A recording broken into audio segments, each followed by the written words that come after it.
अस्सलाम वालेकुम, my name is Noman and your watching shop scripture YouTube channel.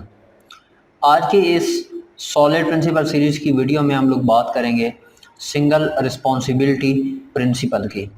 जो topics हमने डिस्कस करने हैं, सबसे पहले हम देखेंगे मिसअंडरस्टैंडिंग ऑफ एसआरपी के सिंगल रिस्पॉन्सिबिलिटी प्रिंसिपल की डेफिनेशन को लेके या इसके बारे में जो मिसअंडरस्टैंडिंग या मिसकंसेप्शंस है वो कौन कौन सी हैं, उसको हम सबसे पहले स्टडी करेंगे। After that we will look at what originally is SRP. Originally SRP की डेफिनेशन क्या है, हिस्टोरिकल डेफिनेशन देखेंगे और उसकी मॉडिफाइड वेरिएंट्स हम देखेंगे कि करंटली एसआरपी जो है उसकी एक्चुअल डेफिनेशन क्या है या एसआरपी एक्चुअली में क्या चीज़ है। और एंड के ऊपर हम लोग एक डेमो प्रोजेक्ट देखेंगे जिसके अंदर हम सबसे पहले वो कोड देखेंगे जिसके ऊपर सिंगल रिस्पॉन्सिबिलिटी प्रिंसिपल वायोलेट हो रहा होगा, और हम देखेंगे कि एसआरपी को अगर हम वायोलेट करते हैं तो हम कोड के अंदर कौन कौन से बग्स या कौन कौन से इश्यूज क्रिएट कर सकते हैं, और फिर हम एसआरपी इम्प्लीमेंट करके उन वायोलेशंस को करेक्ट करेंगे और एक बेटर प्रोडक्ट जो है वो निकाल कर लाएंगे। So stay tune.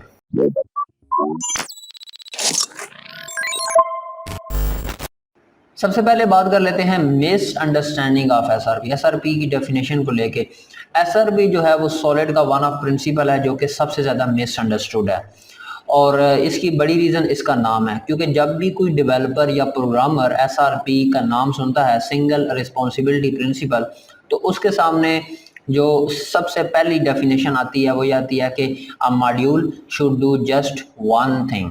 ये इसका नाम पढ़ने से जो हमें डेफिनेशन समझ में आती है कि एक मॉड्यूल है और वो सिर्फ एक ही काम करेगा, उसकी सिर्फ सिंगल रिस्पॉन्सिबिलिटी होगी। डेफिनेटली इस तरह का एक प्रिंसिपल एग्जिस्ट करता है जो हम यूज़ करते हैं जब हमने लार्ज फंक्शंस को स्मॉल फंक्शंस में डिवाइड करना होता है, तो हम कहते हैं कि a function should do one and only one thing, और इस तरीके से हम अपने फंक्शंस को स्मॉलर कर रहे होते हैं। But that is not this one of solid principle, that is not SRP. SRP क्या है, बात कर लेते हैं। एसआरपी की जो हिस्टोरिकल डेफिनेशन है वो ये कहती है a module should have one and only one reason to change. एक मॉड्यूल है, आपने एक मॉड्यूल लिखा है, मॉड्यूल आप किसी क्लास को भी कह सकते हैं और मॉड्यूल आप किसी फंक्शन को भी कह सकते हैं। बट एक अगर मैं जनरल सिनेरियो लूँ तो हम एक क्लास को एक मॉड्यूल कह रहे हैं। तो एक क्लास जो है उसके अंदर आपने चेंज करना है, there should be only one reason to change. अब रीज़न टू चेंज क्या है, इसको भी समझना ज़रूरी है।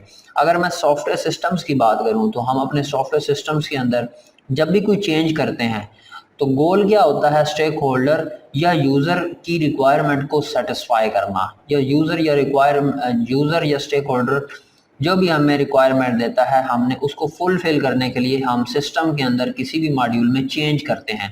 तो यहाँ पे हमें डेफिनेशन से समझ आ रहा है कि किसी एक यूज़र को सेटिस्फाई करने के लिए एक मॉड्यूल में चेंज किया जाए। एक मॉड्यूल के अंदर दो यूज़र्स के इंटरेस्ट एग्जिस्ट नहीं करने चाहिए।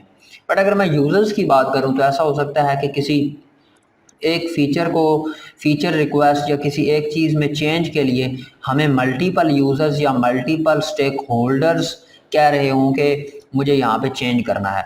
तो अब डेफिनेशन थोड़ी सी मॉडिफाई होके हम बना सकते हैं कि a module should be responsible to one and only one user और अ स्टेक होल्डर। कि एक मॉड्यूल में अगर आपने चेंज करना है, अब रीज़न टू चेंज को हमने रिप्लेस कर दिया है यूज़र और स्टेक होल्डर से। लेकिन जैसा कि मैंने बात की कि एक मॉड्यूल के अंदर चेंज करने के हवाले से हमें मल्टीपल यूज़र कह सकते हैं। ऐसे हो सकता है कि 10 यूज़र्स हैं या 2-3 स्टेक होल्डर्स हैं जो ये चाह रहे हैं कि हमारे पास यहाँ पे इस जगह पे ये स्पेसिफिक चेंज की जाए इस क्लास के अंदर। तो अब इसको हम यूज़र्स को मिला के जिनके सेम इंटरेस्ट हो सकते हैं उनको हम एक ग्रुप क्रिएट कर देते हैं और हम कहते हैं एक्टर। तो जो मोर एक्यूरेट डेफिनेशन बन रही है वो ये है कि a module should be responsible to one and only one actor, यानी एक एक्टर है, उस एक्टर की रिक्वायरमेंट या एक ग्रुप है उसकी जो रिक्वायरमेंट्स हैं उनको फुलफिल करने के लिए एक मॉड्यूल में हमें चेंज करना है। एक मॉड्यूल के अंदर दो एक्टर्स के इंटरेस्ट अगर एग्जिस्ट करते होंगे तो वो मॉड्यूल हमारा एसआरपी वायोलेट करेगा। अब हम चलते हैं डेमो की तरफ और वहाँ पे हम देखते हैं कि किस तरीके से कोड के अंदर हम एसआरपी इम्प्लीमेंट कर सकते हैं। तो यहाँ पर मेरे पास एक प्रोजेक्ट है सॉलिड डेमो का जिसके अंदर एसआरपी डेमो नामी प्रोजेक्ट है, और उसके अंदर हमारे पास बिफोर एसआरपी एक क्लास मैंने क्रिएट की है एम्प्लॉय की। इस क्लास के अंदर हमारे पास कैलकुलेट पे, रिपोर्ट हार्स, सेव मेथड्स हैं जो कि 3 डिफरेंट काम कर रहे हैं। जो हमारा कैलकुलेट पे है ये पे कैलकुलेशन कर रहा है एम्प्लॉय की। रिपोर्ट आज जो है ये एम्प्लॉय ने जितने घंटे काम किया उसकी रिपोर्टिंग कर रहा है। एंड अ सेव मेथड जो कि एम्प्लॉय का डाटा डेटाबेस के अंदर सेव कर रहा है। And then we have a common private function regular जो कि यूज़ हो रहा है रिपोर्ट आज के अंदर भी और कैलकुलेट पे के अंदर ही। अब अगर मैं एक्टर्स की बात करूं यहाँ पर कि इस एक क्लास के अंदर चेंज करने की रिक्वेस्ट कितने एक्टर्स की तरफ से आ सकती है, तो आप यहाँ पे देखें कैलकुलेट पे कैलकुलेशन जो है ये फाइनेंस डिपार्टमेंट से इसका लिंक होता है। तो हमें जो इसके अंदर चेंज की रिक्वेस्ट है वो हमें CFO कर सकता है, चीफ फाइनेंस ऑफिसर कर सकता है कि हमें कैलकुलेट पे कैलकुलेशन में ये फार्मूला चेंज करना है, उधर हमने ये फार्मूला चेंज करना है। तो जो भी रिक्वायरमेंट आएगी इस मेथड के अंदर वो CFO की तरफ से आएगी।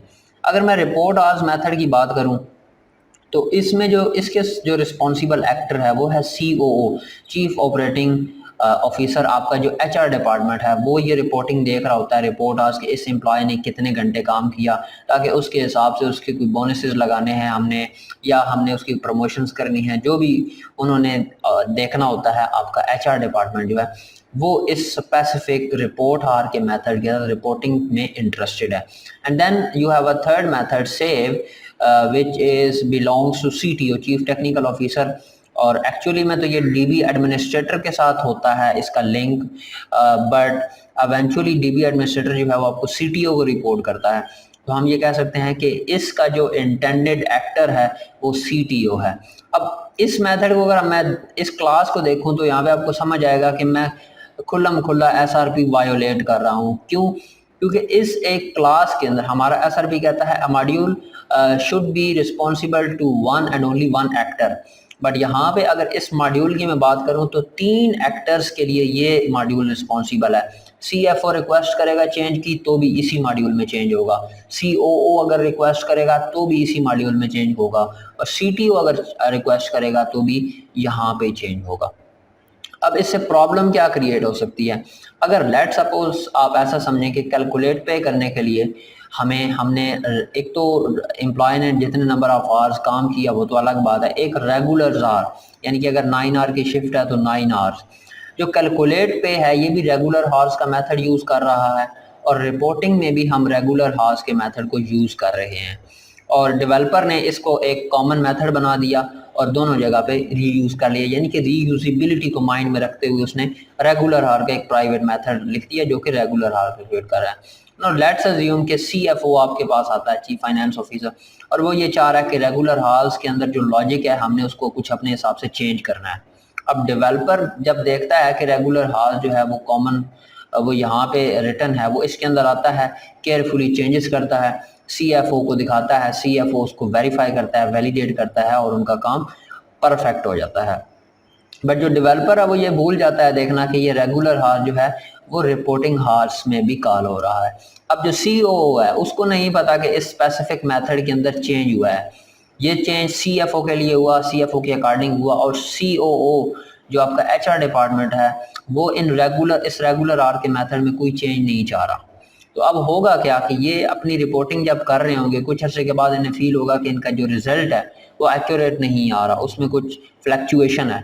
एंड देन उसको एनालिसिस के बाद उनको काफ़ी ज़्यादा टाइम के बाद उन्हें पता चलेगा कि हमें बहुत ज़्यादा लॉस हो गया है क्योंकि हमारे एक ऐसे मेथड की लॉजिक में चेंजेस होगी जो कि हम नहीं चाह रहे थे। अब ये क्यों हुआ कि क्योंकि एक ही क्लास के अंदर टू वेरी डिफरेंट एक्टर्स जो हैं उनके जो इंटेंशंस हैं या उनके इंटरेस्ट एक क्लास के अंदर हमने डाले हुए हैं, which is a very bad approach. अब अगर हम इसको सेग्रीगेट करें और इस कोड को इम्प्रूव करना चाहें तो हम कैसे कर सकते हैं? तो हम देखते हैं आफ्टर SRP हमारे पास हमने क्या किया है, हमारा जो पे कैलकुलेटर है, जो हमने एक क्लास बनाई है पे कैलकुलेटर, जिसके अंदर हमने सिर्फ कैलकुलेट पे का मेथड लिखा है। अब यहाँ में तो आपको ये छोटा सा मेथड ही लग रहा होगा, बट एक्चुअली में पे कैलकुलेशन एक बहुत बड़ा प्रोसेस होता है जिसके अंदर आप बहुत ज़्यादा चीज़ें देख रहे होते हैं। तो यहाँ पे हमने जो पे कैलकुलेशन है जो कि हमारा CFO जो हमारा चीफ फाइनेंस ऑफिसर है जो इसके साथ अटैच है, उसको हमने एक अलग क्लास में ले आए हैं। अब यहाँ पे जो भी चेंज अगर हम करेंगे वो CFO के लिए होगा। इसी तरीके से हमने रिपोर्टिंग हार रिपोर्ट के नाम से एक क्लास बनाई, हार रिपोर्टर, और उसके अंदर रिपोर्ट हार का मेथड बना दिया। और यहाँ पे ये जो अब स्पेसिफिक मॉड्यूल है ये रिस्पॉन्सिबल है हमारे COO के साथ। And then we have a third employee saver method which is belongs to CTO, उसको हमने अलग कर दिया, वो यहाँ पे हो गया। अब इससे बेनिफिट हमें क्या होगा कि हम अगर CTO हमारे पास आता है और CTO कहता है कि हमें यहाँ पे ये चेंज चाहिए, तो हम सिर्फ इसमें करेंगे और बाकी दो मेरे जो एक्टर्स हैं COO एंड CFO इन पे कोई नहीं लेगा। इसी तरीके से रेगुलर हार्स का मेथड भी मैंने दोनों का अलग कर दिया, इसका अलग और उसका अलग। अब यहाँ पे अगर आप इस कोड को देखें तो हमें नजर आ रहा है कि ये तीनों क्लासेस सिंगल रिस्पॉन्सिबिलिटी इनकी है। Employ saver single responsibility, hour report single responsibility, act belongs to only one actor, belongs to only one actor.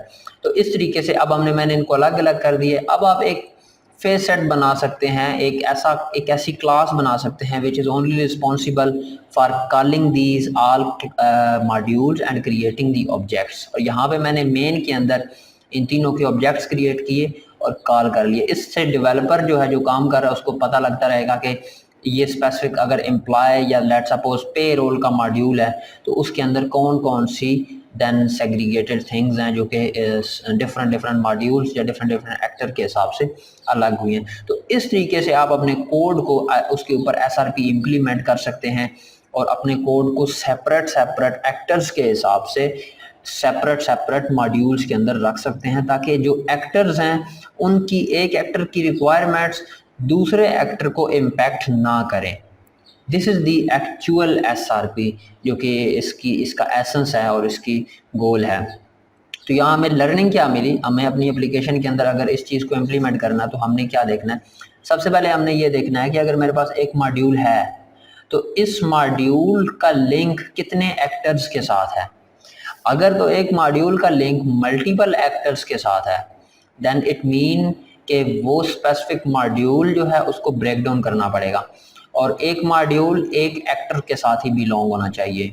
अगर मल्टीपल एक्टर्स के साथ लिंक हो रहा है then it mean there is a problem. तो आपने उसको अलग अलग एक्टर्स के हिसाब से डिफरेंट मॉड्यूल्स में डिवाइड करना है एंड देन आपने डिफरेंट एक्टर्स की रिक्वायरमेंट्स के ऊपर उन मॉड्यूल के अंदर चेंजिंग करनी है। तो ये पहला प्रिंसिपल था SRP का, सॉलिड प्रिंसिपल्स का पहला प्रिंसिपल था SRP जो कि आज हमने स्टडी किया। इंशाल्लाह नेक्स्ट वीडियो के अंदर हम अपकमिंग जो हमारी वीडियोस हैं उनके अंदर सॉलिड के बाकी जो प्रिंसिपल हैं OLID जो हमारे 4 और प्रिंसिपल हैं उनको स्टडी करेंगे। बस आज के लिए इतना ही। अगर आपको वीडियो पसंद आई है तो वीडियो को लाइक और शेयर करें।